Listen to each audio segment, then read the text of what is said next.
Hi friends, welcome back to Pajama Time with Mrs. Potts. Tonight I'm wearing this awesome Halloween witch's hat because it goes along with our book tonight, which is Room on the Broom, and it's written by Julia Donaldson and it's illustrated by Axel Scheffler.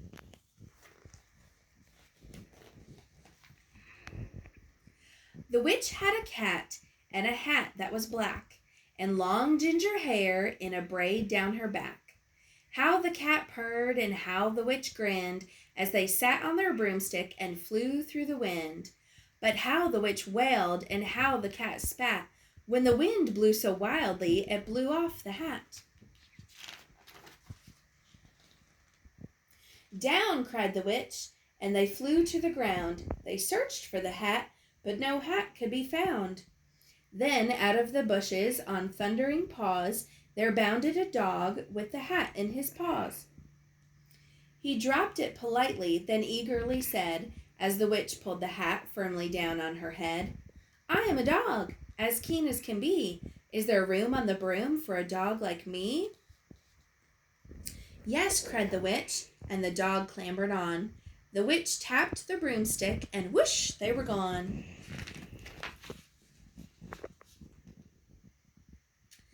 Over the fields and the forests they flew. The dog wagged his tail, and the stormy wind blew.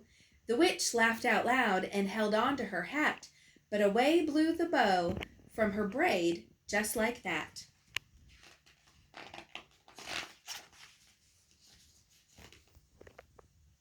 "Down!" cried the witch, and they flew to the ground. They searched for the bow, but no bow could be found. Then out from a tree, with an ear-splitting shriek, there flapped a green bird with the bow in her beak.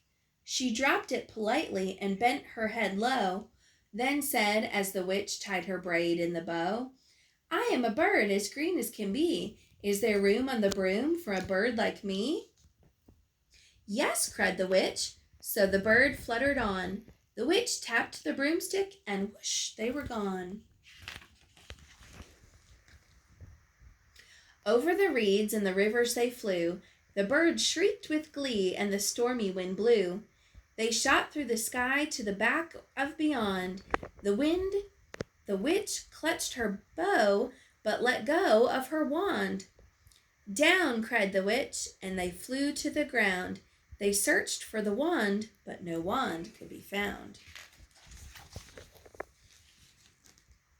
Then all of a sudden, from out of a pond, leaped a dripping wet frog with a dripping wet wand.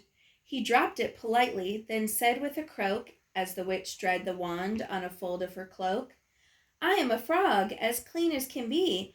Is there room on the broom for a frog like me?" "Yes," said the witch, so the frog bounded on. The witch tapped the broomstick, and whoosh, they were gone.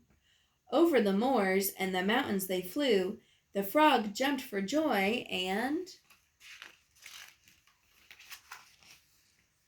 the broom snapped in two.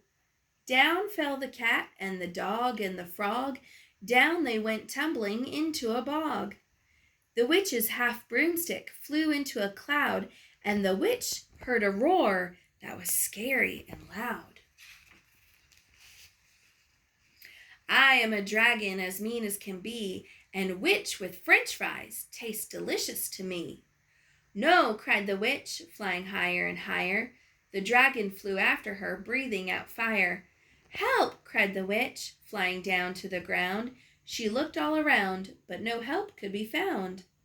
The dragon drew near with a glint in his eyes and said, "Just this once I'll have witch without fries."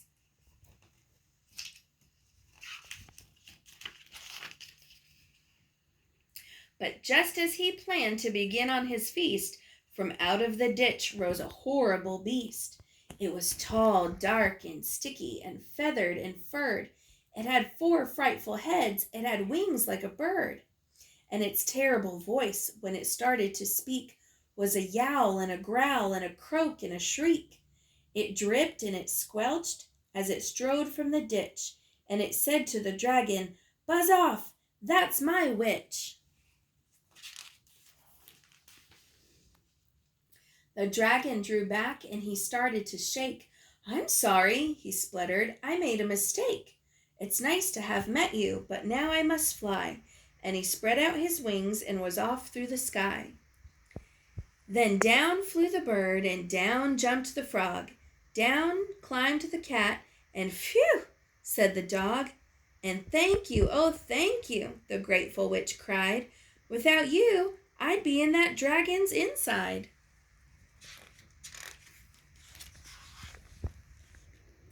Then she filled up her cauldron and said with a grin, "Find something, everyone, throw something in."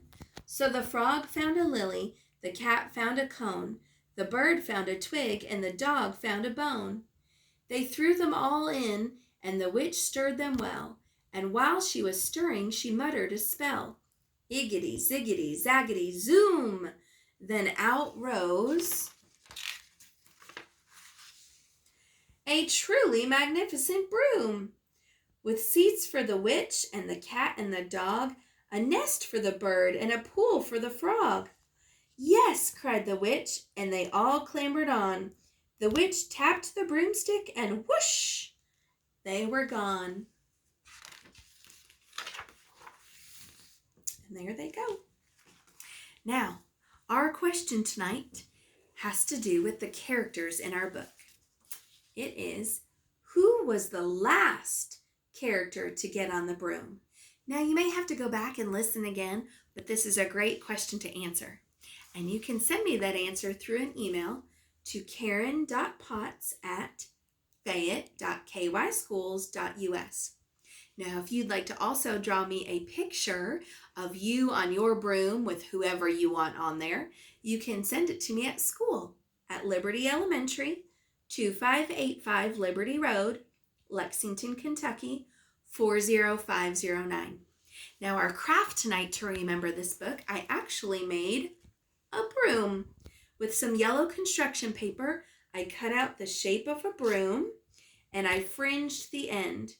Then I turned it around and I put a little brown foam fringe down here that I glued on. And then, of course, we had to have our witch with our hat. So I took a pencil and I did the outline of a witch hat to make sure it would fit on our broom. And I cut it out and I glued it on. So now we have room on the broom. I hope you guys enjoyed our story tonight. I hope you have a great sleep, and I'll see you again soon. Bye, friends.